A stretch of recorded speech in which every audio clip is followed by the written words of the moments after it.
Assalamualaikum warahmatullahi wabarakatuh. Waalaikumsalam warahmatullahi wabarakatuh.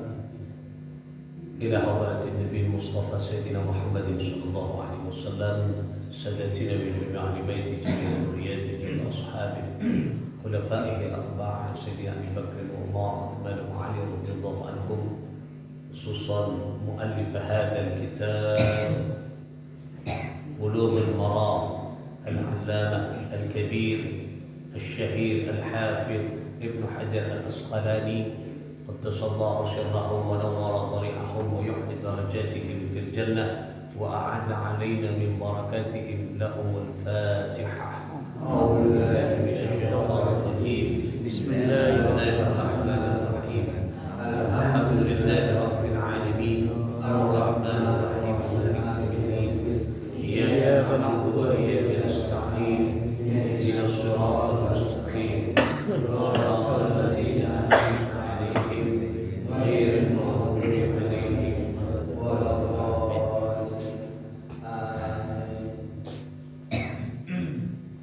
Bismillahirrahmanirrahim. Kita lanjutkan ngaji kita di pembahasan selanjutnya, Babul Aqiqati, bab yang menerangkan tentang aqiqah. Kemarin kita membahas tentang kurban, ya. Kurban kita mengingat lagi kemarin adalah sifatnya hukumnya sunnah muakkad, ya. Bagi yang mampu maka hendaklah berkurban agar kita diaku oleh Rasulullah SAW sebagai pengikut baginda Muhammad SAW. Jadi aqiqah dan kurban sama-sama menyembelih binatang, menyembelih hewan, ya, kambing atau sapi, ya. Nah, kalau kurban yaitu disembelih, dipotong hewan kurban mulai tanggal 10 Dzulhijjah sampai terakhir hari Tasyrik, tetapi dipotong setelah sholat Idul Adha, ya, setelah sholat Idul Adha. Karena ketika sebelum sholat Idul Adha dipotong, maka itu tidak termasuk kurban. Maka kurban dimulai setelah sholat Idul Adha sampai tanggal 13 hari Tasyrik, ya. 10, 11, 12, 13 itu pemotongan kurban, hewan kurban. Kemudian aqiqah. Wa an Aisyah radhiyallahu anha, dari Sayyidah Aisyah radhiyallahu taala anha, anna Rasulullah sallallahu alaihi wasallam, anna sesungguhnya Rasulullah sallallahu alaihi wasallam, amarahum, memerintah kepada mereka, kepada sahabatnya, kepada masyarakat, ayyu aqqa, untuk melakukan aqiqah, ya, al-ghulami anil ghulami, terhadap bayi, ya, bayi yang baru lahir. Ghulam itu bayi laki-laki. Ghulam itu bayi laki-laki. Anil ghulami, terhadap bayi laki-laki yang baru lahir, syatani mukafiatani, yaitu 2 ekor kambing. Mukafiatani, yang sepadan umur dan gemuknya. Pokoknya yang sudah seukuran aqiqah, sudah tak oleh cacat, ya, sebagus, sudah sepadan umur dan tubuhnya dan badannya, umurnya sesuai. Nah, jadi kalau untuk orang laki-laki, anak yang baru lahir, anak laki-laki berapa? 2 ekor kambing. 2 ekor kambing. Wa anil jariyati syatun, dan bagi bayi perempuan, yaitu 1 ekor kambing. 1 ekor kambing. Reng laki 2, reng bini situ. Nah, satu. Nah, inilah akikah. Apa hukumnya akikah? Sunnah muakkad. Nah, ya, itu akikah, sunnah muakkad. Sama dengan hukum kurban, sunnah muakkad. Oleh karena itulah akikah juga penting bagi siapa?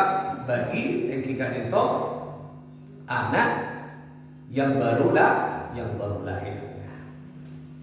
Wa an Sumarata radhiyallahu ta'ala anhu anna Rasulullah sallallahu alaihi wasallam qala, anna sesungguhnya baginda Muhammad sallallahu alaihi wasallam bersabda, kullu ghulamin, tiap-tiap bayi yang lahir, tiap-tiap bayi yang lahir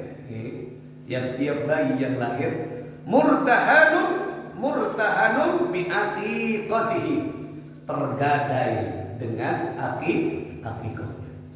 Jadi kula panjenengan atau kita punya anak lahir itu dalam keadaan tergadaikan dengan akikahnya, dengan akikah, tergadaikan dengan akikah. Makanya ketika kita diakikah berarti kita telah menembus gadainya, lepas dari kedinan, digadaikan, digadaikan. Nah, dengan akikah. Makanya yang belum akikah silakan akikah. Misalnya bagaimana? Saya belum diakikahi, belum diakikahi bandreng sepuh tapi saya saat ini sudah mampu akikah sendiri. Karena pun mandiri pun tidak pun balik diri pun tanggung panjenengan TV. Tidak harus orang tuanya yang mengakikah. Misalnya akikah itu terusannya nih kan, tudbahu anhu yauma sabihi. Nah, dipotong itu apa? Disembelih kambing itu akikah pada hari keberapa? Yauma sabihi, pada hari ketujuh. Jadi sunnahnya, saya contoh lagi Kanjeng Nabi lahir hari ketujuh, potong kambing, laki-laki 2, perempuan 1. Kemudian setelah potong kambing akikah, wayuh laku, akikah itu potong rambut. Ini kan sunnah orang bayi baru lahir. Ini kan orang tuanya. Tantona, bayi tak bisa motong TV, tak bisa nikah tentunya orang tuanya. Wa yusamma, dan kemudian diberi nama. Makanya sunnah dari Kanjeng Nabi Muhammad sallallahu alaihi wasallam anika hari ketujuh memotong kambing akikah, niat akikah, kemudian motong rambut, kemudian diikuti memberi nama. Apa regna nama? Nyama sudah dekat anak. Nah, berarti hari ketujuh. Ada pertanyaan. Kalau hari ketujuh saya tidak mampu, Ustaz. Tak mampu apa? Beli kambing, tak ada lagi capuk biaya persalinan, larang. Karena operasi sesar misalnya. Tak bisa kira biasa pun jatah aki nikah sobung bon. Tak bisa akikah. Beremah. Nah, boleh di hari ke-14, kelipatan ke-7. Tak bisa ki hari ke-14 kian. Nampak sertifikasi tak cair. Ki misalnya sertifikasi. Misalnya tak panen kian, tak panen ki. Terus berapa kalikan kelipatan 7? Berapa? Salekor 21. 21 kita bisa kian kalikan 28 tak bisa ki sampai 40 setong. Kemudian tak bisa ki. Terus bisa nabila puru oleh 2 tahun tak apa. Nah, tak apa puru oleh 2 tahun tidak apa. Mudah tak bisa. Tak bisa sampai lupa anak kenikah raja, tapi anak pun bisa alako, maka anak tanya aki kaya ibu, kok nanggung meriaki kaya ibu? Belum jawab. Ayo kaya. Ya, bukan di pesek. Akekah. Paham lagi? Akekah. Jadi semakin sebelum akekah, mun andi pesek. Dan ini kan hendak muakkad. Udah sobung, saya kaki sampai makin kurang, nah, ya tak usah. Karena orang mun beda tu kan sunnah tergadaikan dia.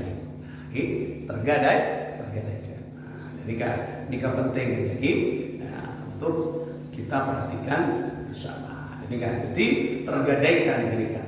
Jadi mun tak bisa 7 hari ya kelibatan 7 bom. Nah, ini kelibatan 7. Tapi kalau sudah bisa mandiri pun pelik punya ya hakikah sendiri, hakikah sendiri. Jadi nikah dari kanjeng Nabi Muhammad sallallahu alaihi wasallam. Nah, apa maknanya sebenarnya kurban dan akikah? Nikah ada makna filosofis, makna yang penting. Kenapa para tentreta? Maknanya akikah dan kurban, nikah sama-sama memotong. Memotong apa? Memotong hewan, memotong binatang. Nah, kemudian ketika dipotong maka mengalirlah darahnya, mengalirkan darah. Darah itu adalah simbol kotoran.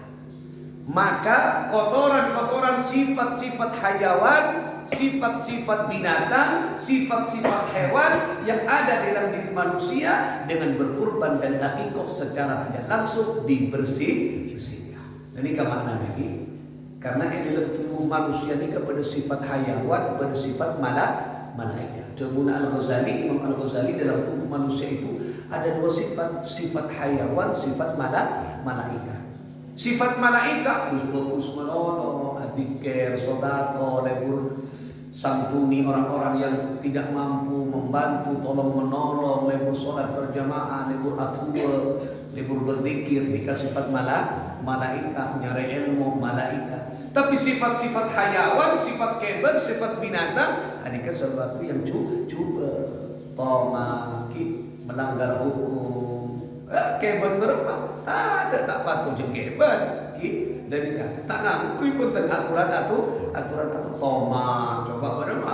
Mun ajam beri ajam berapa bebas beri kakan bahu. Saya tahu ngarep kita mari dia di dirinya terus. Arep boleh dimsela. Dan ikan beri boleh tak kenyang saja. Nah, apa itulah hewan. Sifat-sifat kenikah melalui kurban dan melalui akikah secara bertahap dibersihkan. Kenikah maknanya moga-moga kita mampu berkurban dan yang belum akikah mampu akikah. Moga seterusnya manfaat barokah dan kita perengan kuat seterusnya meskipun bisa kurban tetap bisa kurban. Manfaat barakah al-Fatihah. A'udzu billahi minasyaitonir rajim. Bismillahirrahmanirrahim. Alhamdulillahi rabbil alamin. Arrahmanir rahim. Maliki yaumiddin. Iyyaka na'budu wa iyyaka nasta'in. Ihdinas siratal mustaqim. Siratal ladzina an'amta 'alaihim ghairil maghdubi 'alaihim waladdallin. Amin. Assalamualaikum warahmatullahi wabarakatuh. Waalaikumsalam.